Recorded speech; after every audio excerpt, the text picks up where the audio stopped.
really good event, and we do deeply, deeply appreciate everybody coming out today. This is a really important period of time for our country. Thank you.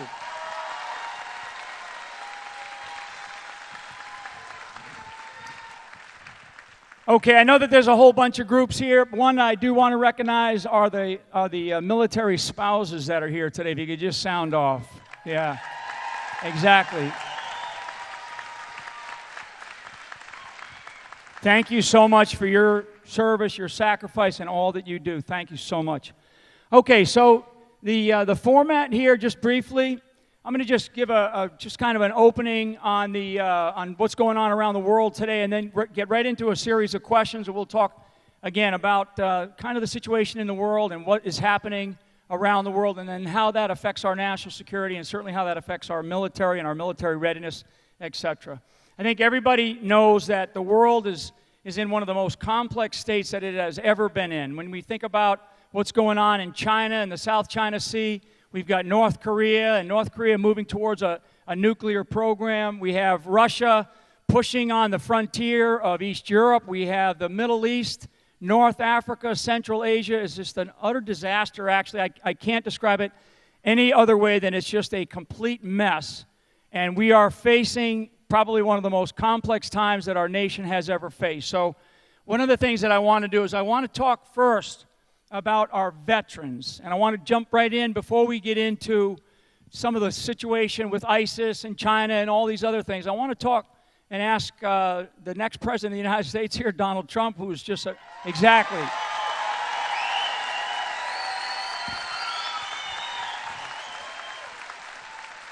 So as president, as the next president, what can you do to reform the Veterans Administration and the health care for our vets? How can we take better care of our vets?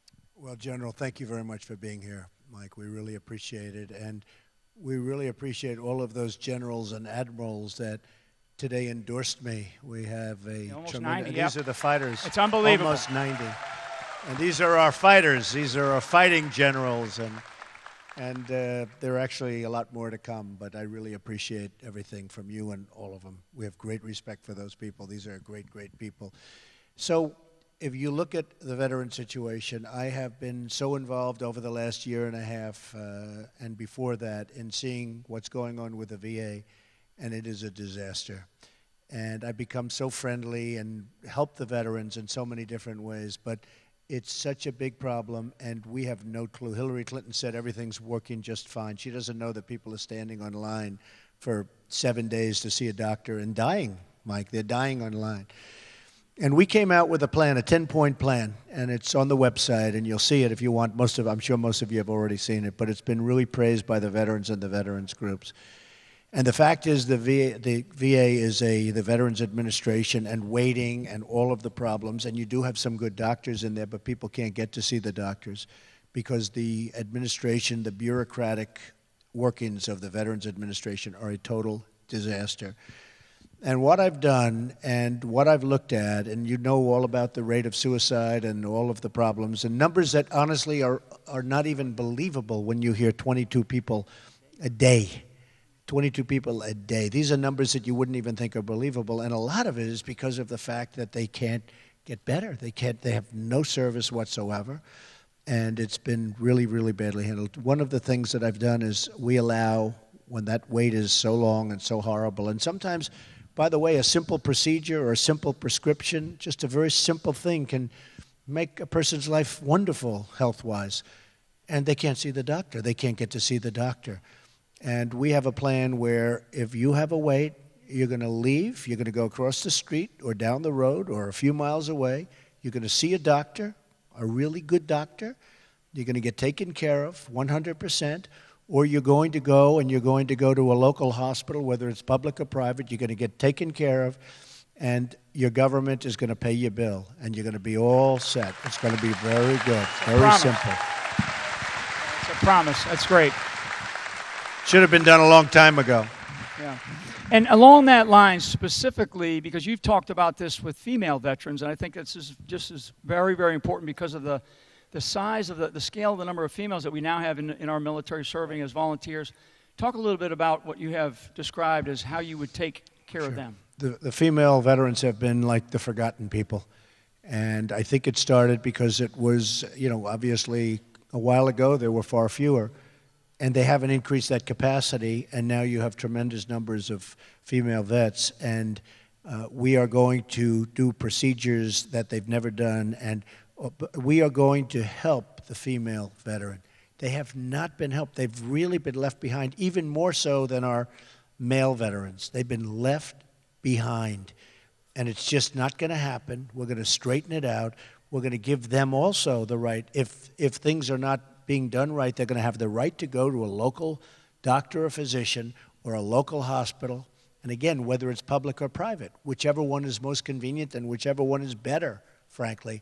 And they're going to get themselves taken care of, whether it's male or female, and that's so important. And the other issue that's so important is mental health, because the mental health problem is such a massive problem in the VA, and that's something we're going to devote a tremendous amount of time to. And it's not just amount of money. The money they're spending is tremendously. It's a huge amount of money that they're currently spending, but they have people that are incompetent in the VA, tremendous, and they have people that are stealing. You've seen that. If you look at Phoenix and what's gone on in Phoenix, where they can't even fire the people, they found people that are stealing and found people that are very dishonest. They can't even get rid of them. All of that's going to change. The VA, you're going to be so proud of what you have. I mean, we're going to take it, and you're going to be so proud of what you have, believe me.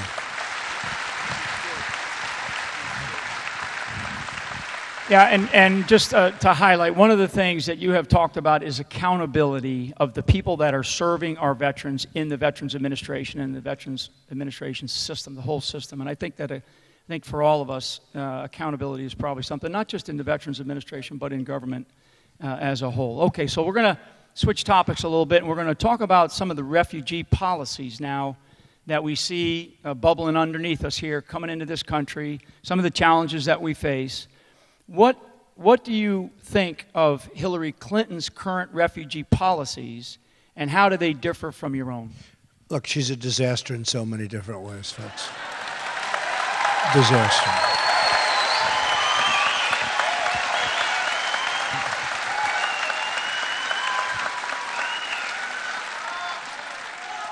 I don't really even think she believes it herself. She was brought so far left.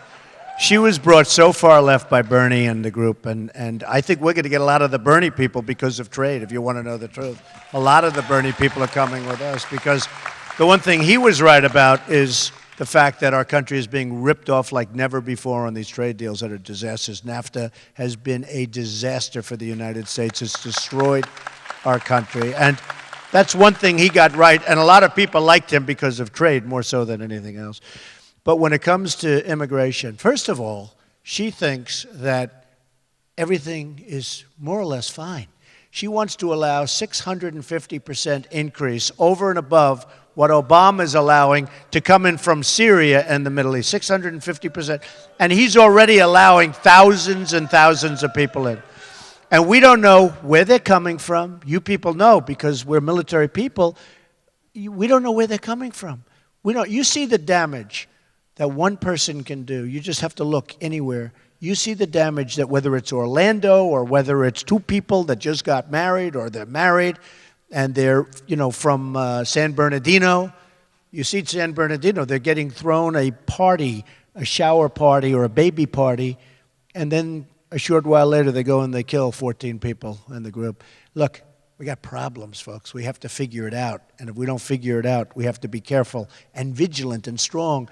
And she wants to allow a 550% increase. I was very interesting. I was saying she wants to allow 500% more coming in from that region.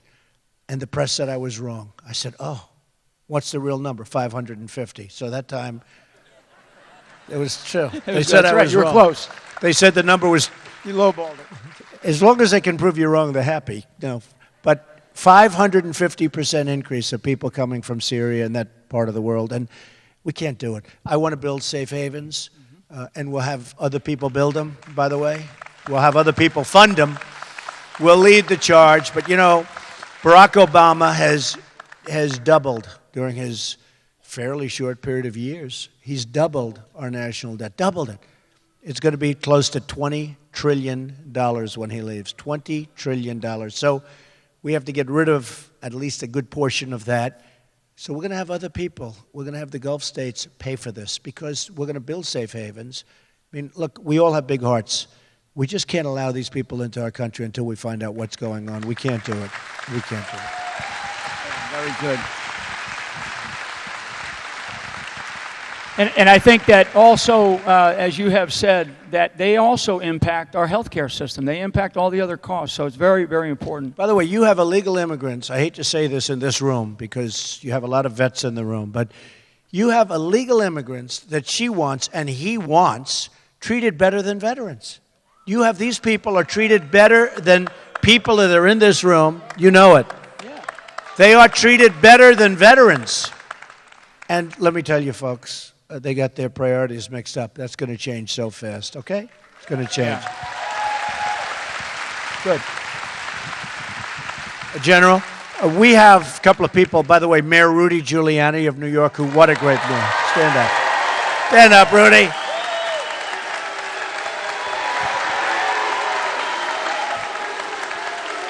Rudy, beautiful. Whoa, I love him. Do we love what he did? He took a city that was a disaster. He took New York City and he made it great. Think of it, made it great again, right? He made it great again. So, Rudy, great to see you. And Eric Trump's wife, Laura, is here, and she's done a fantastic job.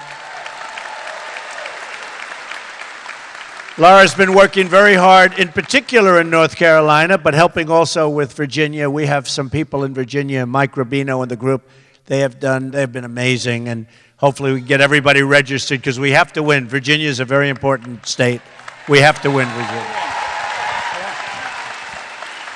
Thank you.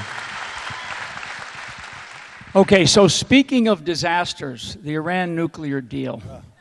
And Iran has, I mean, we're talking about putting nukes into the hands of an Ayatollah that says death to America, death to Israel, and they continue to fire ballistic missiles all the time in violation of this deal. But Iran has engaged in growing hostilities, has increasingly shown it continues to have nuclear ambitions. Right. And as president, what are you going to do about Iran? First of all, if you look at the policies of Hillary Clinton and Barack Obama, they have created what will be a world power. Not, they're talking about a regional power. This is going to be a world power. They have become rich. They have become powerful. The deal is one of the worst negotiated deals of any kind that I've ever seen. If you look at it, just study it. We give them $150 billion. How about the $400 million in cash that we gave them, flown in? Obviously for hostages.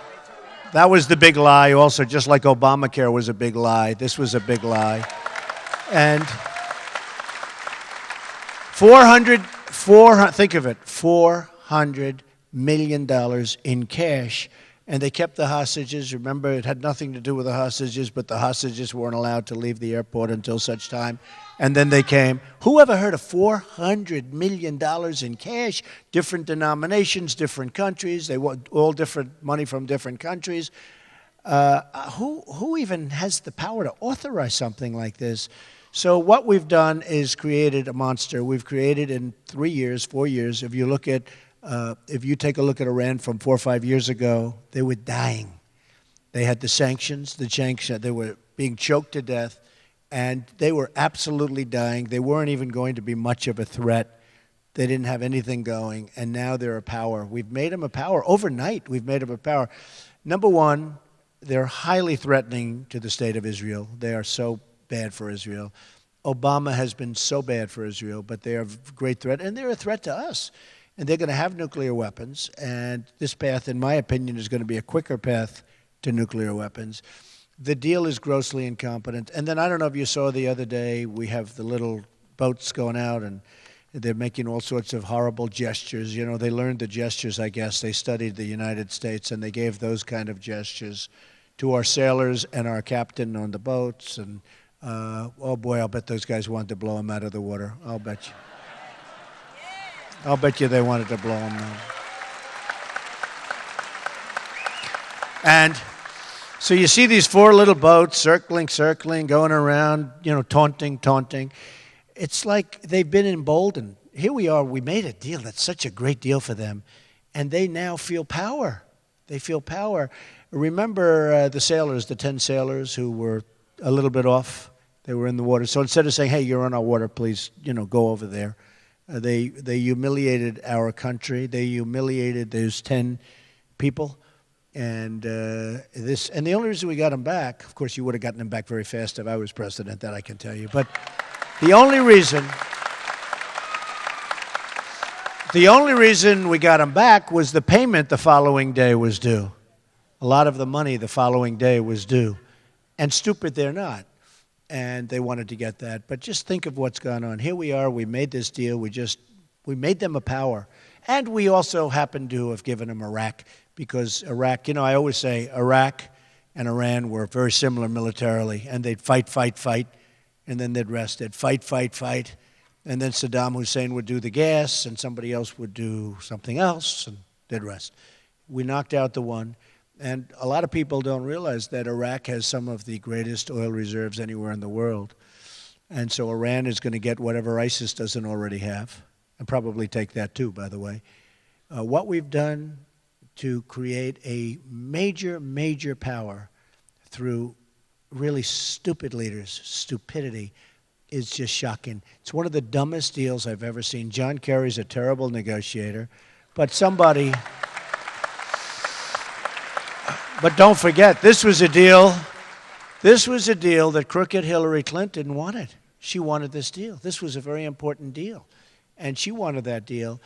And most people don't even get it. Normally you understand a deal, you say, yeah, I understand, we get this. We get nothing. We get nothing. This was a deal at the highest level of incompetence. The deal with Iran was at the highest level of incompetence. So we'll solve that problem if I get the chance, believe me. And if I get the chance, you'll be very happy. You'll be very happy. That's good. I mean, the leads. And just to remind people, just to remind everybody, Iran is still designated by the United States State Department as the leading state sponsor of terrorism, and we've put them on a path to a nuclear weapon. So pretty amazing what we've done. Staying in the same region, because this is something that all of us that have served in the armed forces over the last 15 years have been a part of, and that is fighting al-Qaeda in Iraq, now fighting ISIS. And ISIS continues to expand their operations. They have this caliphate that they've established in Syria and parts of Iraq, and they have launched attacks throughout the West. I think the latest count was somewhere between 22 and 25 countries that they have launched attacks in the last, probably 2 to 3 months. And that has resulted in somewhere between 7,000 to 10,000 casualties around the world. Just a stunning display of capability by ISIS. What is your response to ISIS? What do you believe we should be doing? Well, first of all, it wouldn't have started if we had proper leadership, because what happened, we shouldn't have been in Iraq, but we shouldn't have gotten out of Iraq the way we got out, where literally they announced we're going to leave by a certain date. I mean, the enemy couldn't even believe it. Actually, a lot of people thought it was a little bit of a deception, because they couldn't believe anybody would say it. It turned out to be true. And we should have left a small force, relatively small force. As much as I didn't want to be there, we should have left a small force. And really, ISIS just evolved out of all of the turmoil, all of the weakness, all of the stupidity of decisions from Hillary Clinton, from Barack Obama. And ISIS started off in a small area, and now I read the other day they're in 28 different states or nations. 28, think of it. So they're spreading rapidly. A report came out where they were told within the government that they want to try and minimize ISIS but the fact is they know it's actually gotten very much out of control. And we have to do something about, we can't allow the chopping off of heads, the drowning of people in steel cages, the viciousness, the violence. So we have to knock out ISIS. We have to knock them out good. And we have to get countries that are affected by ISIS. I mean, a lot of people say, as an example, Russia, Hillary likes to play tough with Russia. Putin looks at her and he laughs, okay? He laughs. Putin. Putin looks at Hillary Clinton and he smiles. Boy, would he like to see her. That would be easy. Because just look at her decisions. Look how bad her decisions have been. Virtually every decision she's made has been a loser. But wouldn't it be nice, honestly? Because Russia doesn't like ISIS any better than we do. Wouldn't it be nice if we actually got along with Russia and you could knock them out together? Wouldn't that be a good thing? As opposed to, tough talk. She tries to do the tough talk, and then she leaves. She goes. And I watched it yesterday on the airplane, talking tough about Russia. Then she turned around and sat down, which, by the way, wasn't even played on the national media. Wasn't that incredible? It wasn't even played. So we have to get along with people. We have to get along with certain nations, very importantly, because it would be awfully good to have Russia and others with us on major attacks on ISIS. And to stay on ISIS a little bit, because this is I think this is an important topic, and it's certainly it's one of the national security threats that our country faces today. You have described at times different components of a strategy: military, cyber, financial, and ideological. Can you just expand on those four a little bit? Well, that's it. And cyber is becoming so big today. It's becoming something that a short number of years ago, wasn't even a word. And now the cyber is so big. And you look at what they're doing with the internet, how they're recruiting people through the internet. And part of it is the psychology, because so many people think they're winning. And, there's a whole big thing. Even today's psychology, where CNN came out with a big poll. Their big poll came out today that Trump is winning. It's good psychology, It's good psychology. I know that for a fact because people that didn't call me yesterday, they're calling me today. So that's the way life works, right? But I think we're doing very well, and I really thank the state of Virginia. So many different places have been so incredible, so I thank you very much. But cyber has been very, very important, and it's becoming more and more important as you look, and a lot of it does have to do with ideology and psychology and lots of other things. We're in a different world today than we were in 20 years ago and 30 years ago. And one of the biggest problems, and one of the reasons that we have to knock them out, is because the weaponry is so powerful today. In the old days, you could have said, well, look, they have rifles, we have rifles, we shoot, and they have uniforms, we have uniforms. This is a whole different war. The weaponry is so powerful, and we have to beat them over there. We're allowing people to come over here. Think of it, you're military people. We're allowing people to come over here. And, I used to watch the migration, and I'd see people with cell phones. I'd say, where do they get cell phones? And some of those people had very horrible things on their cell phones, including the ISIS flag. And you say, what are we doing? What are we doing? But we're allowing people to come here, and we don't know, do they turn on us? Are a small percentage of them bad? Because if a small percentage is bad, that's not acceptable. That's not acceptable. We can't take the risk. Just a small percentage can do such damage. So we can't take the risk. So, General, the bottom line is we have to get very tough and we have to get very smart, or we're not going to have much of a country left, I can tell you that right now. Yeah, good.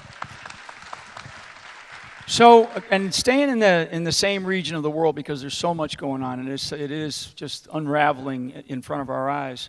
And this really has to do with Syria. And there's been a bunch of different discussion about what to do with Assad. Do you support regime change in Syria? Look, we have a problem. It's called ISIS. ISIS is fighting Syria.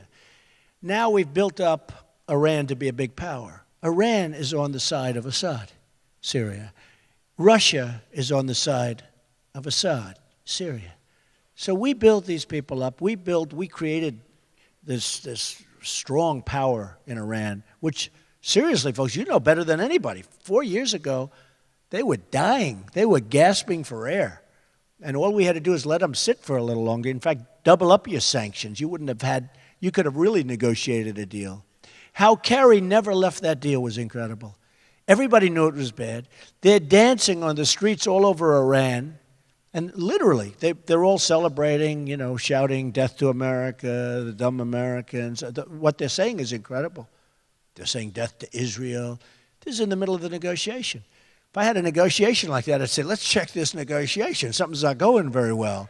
We just kept going right through. He never left the table once. If he would have left that table and said, I'm sorry, you guys. First of all, we should have gotten our hostages back before we started the negotiation, okay? 100%. And we should have said very nicely, with respect, sorry, folks, until you do it, and then you leave the room, because they're going to say, no, we're not giving you your hostage back. Say, that's okay, don't worry about it. Then you get up, you leave.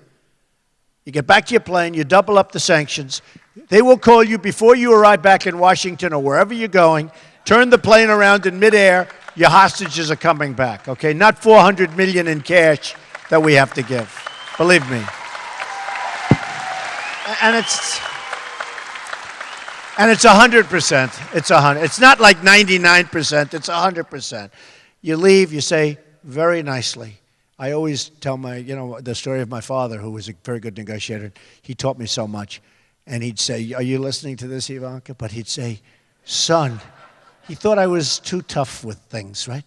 He'd say, "Son, take the lumps out." Do you ever hear this story? Take the lumps out. My father, Fred. He'd say, just nice and easy, nice and easy. Just relax, take the lumps out. And so I was thinking, see, in the old days, I would have said, we're not giving you anything. I would have made the room very angry. Now I just say, sorry, we owe $20 trillion. We don't have the money. We can't do it. We can't do it. It's easier. We don't. By the way, how do we pay them all this? We keep the $150 billion, but with the hostages, you say we have to have it back. Look, our people want the hostages. Your people don't care. Their people probably didn't even know. They did because they played up the hostages, because that's a sign of, the big, brave Iran. So what happens is you say, we have to have the hostages back. They will say no.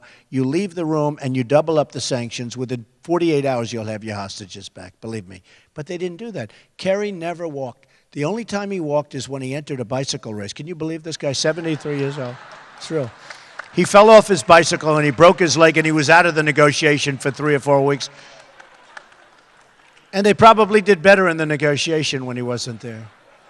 But that's the only time that he left. He should have left the negotiation and doubled up the sanctions and get what he wants. That deal is a disaster for us. It's a shorter road to nuclear weapons, and it's an incompetently negotiated deal. So these are the things that we're stuck with, folks, but we will fix them. Great. And staying in the sort of the wider trans region, because this is another important aspect, because it is a place where members of ISIS now come into Europe, they come into the United States, and this really has to do with Libya. So since 2011, with the removal of Gaddafi, Libya has turned into a safe haven for ISIS. It is also one of the shipment points for some of these refugees that are leaving, coming into Europe and into the United States. What would you do in Libya to defeat ISIS? And just talk a little bit about your commander-in-chief philosophy for how you would deal with this. Well, it's more of the same. I mean, it's just another place they've taken over. And this was a Hillary Clinton deal. We could have done a minor attack. He was begging. He wanted to make a deal. He wanted to do whatever. And this was just, Gaddafi was so strong on wanting to, because he knew what was going to happen. But she was unyielding. And frankly, it's a total disaster, Libya, right now. They have among the finest quality oils anywhere in the world. Their oil is so valuable, so good. And you know who's got a lot of that oil right now? ISIS. ISIS has it. So we knock them out, and ISIS now is all over Libya, and they've taken over the oil. Remember, I've been saying this for years, folks. Keep the oil. Shouldn't have been there. If you get out, keep the oil. And we should have kept the oil. And we didn't. We didn't keep the oil anywhere. We got out. We spent, I've been saying $2 trillion for years.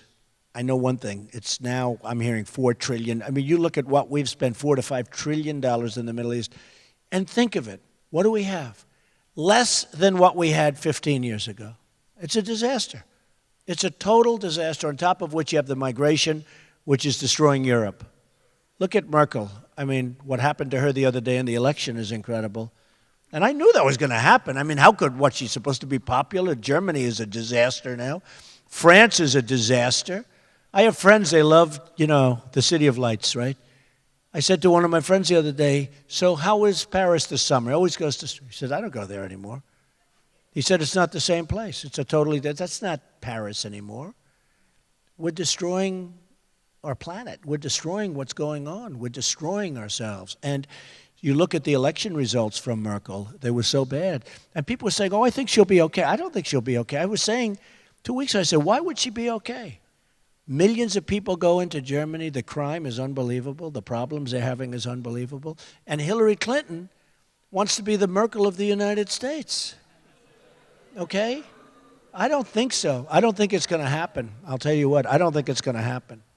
I want to stay on this issue because this is important. We still have an awful lot of troops deployed in this, what I would describe as this perpetual state of conflict over in Iraq, in Syria, Afghanistan, and elsewhere. And I think I know Americans are they're weary of this endless war. So right now, specifically, we have about 5,000 troops in Iraq, and in some cases supporting the Kurds. I think through Hillary Clinton, Secretary Kerry, the Obama administration over the last 8 years, they really have not developed any kind of coherent strategy. What would you do as Commander-in-Chief? Well, first of all, as I predicted years ago, Iran is really controlling Iraq. And they're in there now, and we have just, they've wanted it for decades and decades and decades. They've wanted it, and we gave it to them. We gave it to them. Because you had two militaries that were equal. I was saying before, they fight, they rest. They fight, they move 10 feet this way, 10 feet this way, they go home and rest. We've handed it to them on a silver platter. When I say about the deal that we made for them or with them on the whole, the $150 billion deal, I always said that's one of the best deals I've ever seen. Not really. The best deal is we have given them Iraq with among the largest and finest oil reserves in the world. We've given that to Iran. We've handed it to them. What we've done is incredible. If our presidents would have just stayed home and gone to the beach, or even gone out and played golf every single day, played 2 rounds a day, okay? Which Obama almost does. But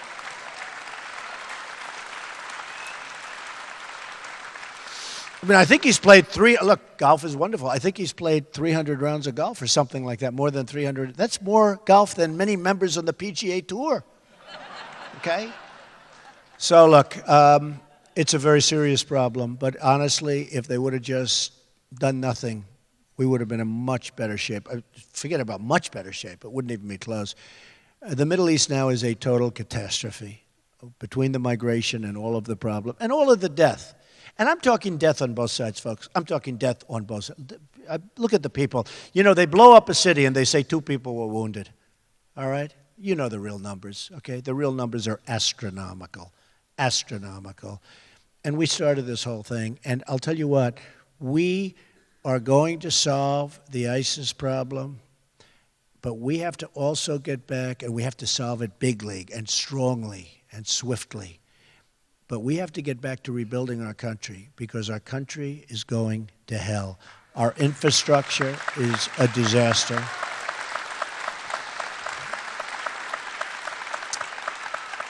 Our roads, our bridges, our tunnels, our hospitals, our schools. We'd go into Afghanistan and build a school, they'd blow it up. We'd build it again, they'd blow it up. We'd build it a third time, it's still there, barely. And yet, if we need a school in Virginia, or we need a school in Brooklyn, New York, or we need a school in Iowa, there's no money, okay? There's no money. What are we doing? What are we doing? So, one of those things. Yeah. And I think that the real issue, and you have hit on this quite a bit, is how our homeland security and the things that we do here and domestically, impact everything we do overseas as well, and I think vice versa. So, the one thing, General, I have to say, the people in our military are amazing. They're amazing. The people. And we don't take care of them properly because the vets are not being taken care of. And we don't take care of them in the field either because the equipment is old and tired. And, a friend of mine has a son who's been in Iraq for quite a while, going back and forth to different places over in the Middle East. And the thing that I talked to him, he's a fine young man and hasn't been wounded badly. I don't think he's been really, very much affected in that way. But he said the thing that is most discouraging to them over there, soldiers, is when he looks at the other side having better equipment than they do. Because, we give the equipment to people that we think are on our side, and then a bullet's fired, and everyone drops their weapons and runs, and they come and pick up the weapons. I always talk about the 2,300 Humvees, armor-plated. If our young people would have had those Humvees, they wouldn't be walking around without legs and arms right now, believe me. Believe me. But they take them. They just take them. So, and he said it's so discouraging for our soldiers when they look and they see the quality of equipment that the other side has, ISIS, but the other side has, and they see it's better than what we have, and it's our equipment that they've taken. It's a very, very sad thing, and those kids, they're incredible people, but they really lose their spirit when they see this kind of thing, believe me. So what I want to do is I'm going to jump to the other side of the world now and talk a little bit about North Korea, because North Korea is probably one of the most belligerent countries on the planet with Kim Il-jung. And so North Korea, they have grown increasingly belligerent under the Obama-Clinton administration and against them. And they have done just some unbelievable things over there with testing of some of what we believe is their nuclear capability. What do you see just overall as your strategy for North Korea? Well, it's not that they've done some unbelievable things, but they're in the process of doing some unbelievable things, believe me. I mean, they're very belligerent. They have no respect for our country, none whatsoever. And we have a situation that's a potential catastrophe. We have somebody that truly does have nuclear capability. The carrier maybe is not there yet, but it soon will be.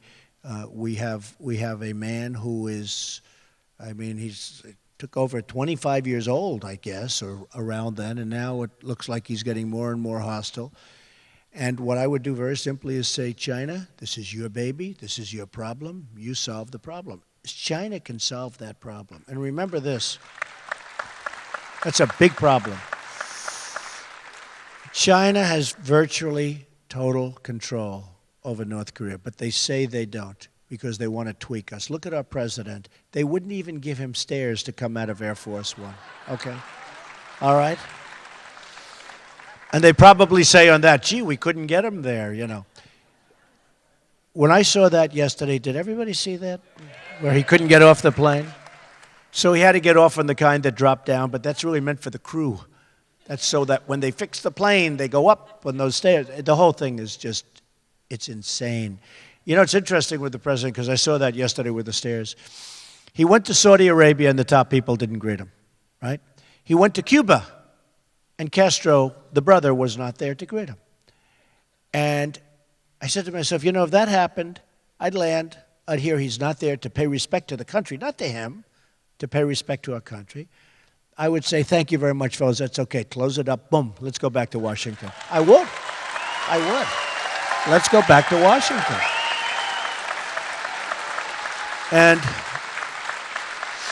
And the scene on the airport tarmac yesterday where this young woman is fighting with these Chinese people, and they're saying, this is our country, this isn't your country.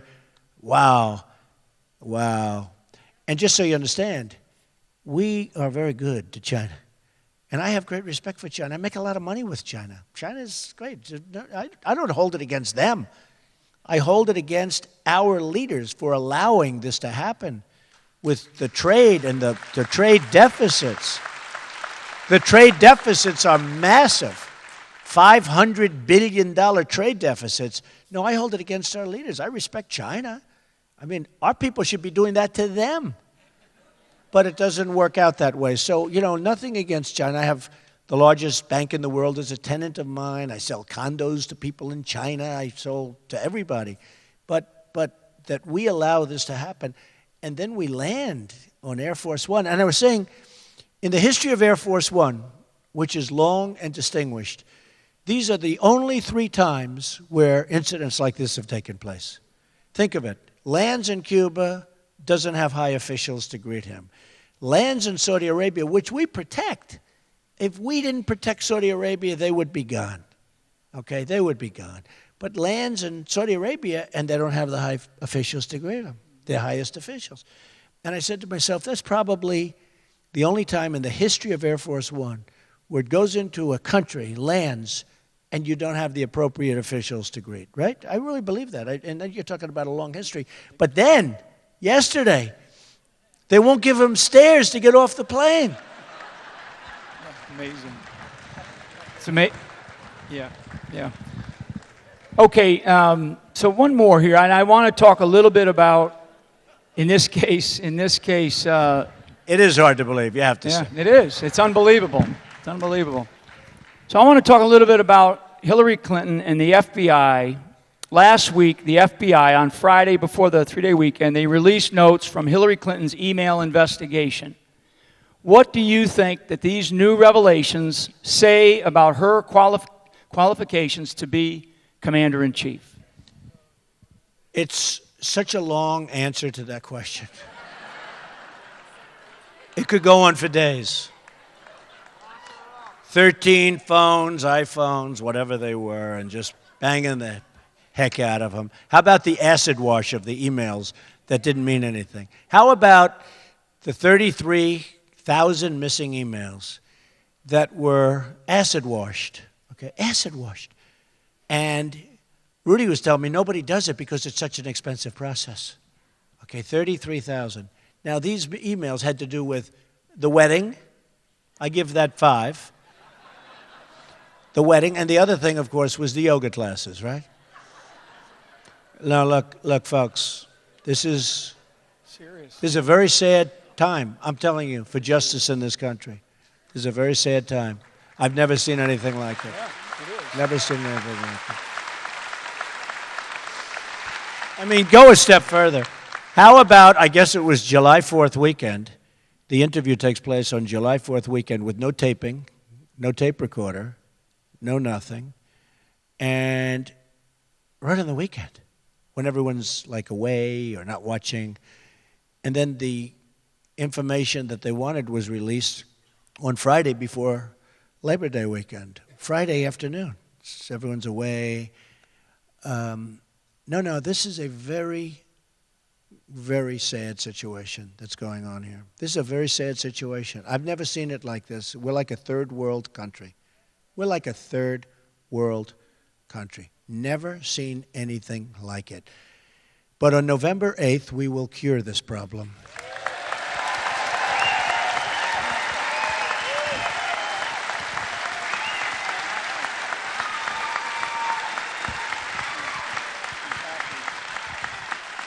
Okay, and finally, what I want to do is I want to finish on a bit of a high note for this great audience here from Virginia Beach, military veterans, spouses, citizens here of this local area. It's a great group of people.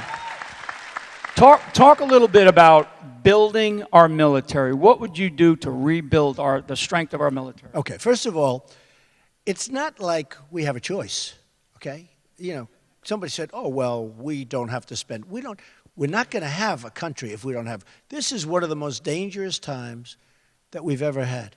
Some countries you look at what's going on with the weaponry being produced or bought by some countries, and it's unbelievable.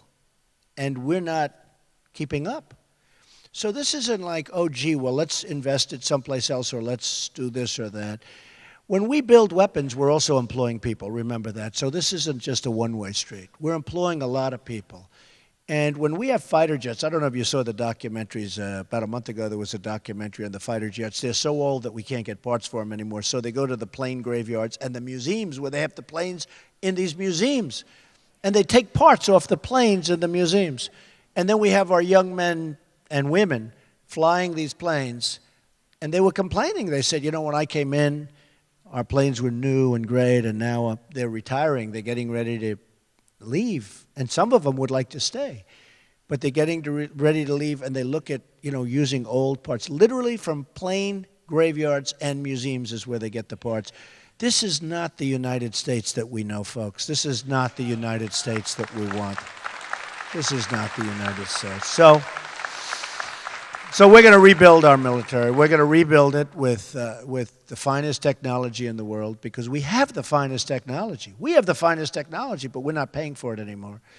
And frankly, we're paying for too much. And sometimes we're going to companies that are political, and we're getting things that aren't as good. You know this for years. Things that aren't as good as similar equipment that's better for less money, because they're politically connected, the companies. So, you know, I've spent a tremendous amount of money. We're going to announce very soon how much we've raised. We raised a lot, but I've spent a lot. I put more than $60 million into the campaign, and I'm going to be spending a lot more over the next 2-month period. Think of it, we're down to 63 days. Hard to believe. Who would have thought? This started on June 16th last year, and now we're down to 63 days. And I must say, with your help and with everybody's help, we're gonna do something. We're gonna make America great again. You know, it's about make America great again. So I just want to thank everybody. Really amazing people. And Rudy, I want to thank you very much, and Lara and Ivanka for being here, and of course, a truly great general right here. Mike, thank you. Thank you. Ladies and gentlemen, the next President of the United States, Donald J. Trump.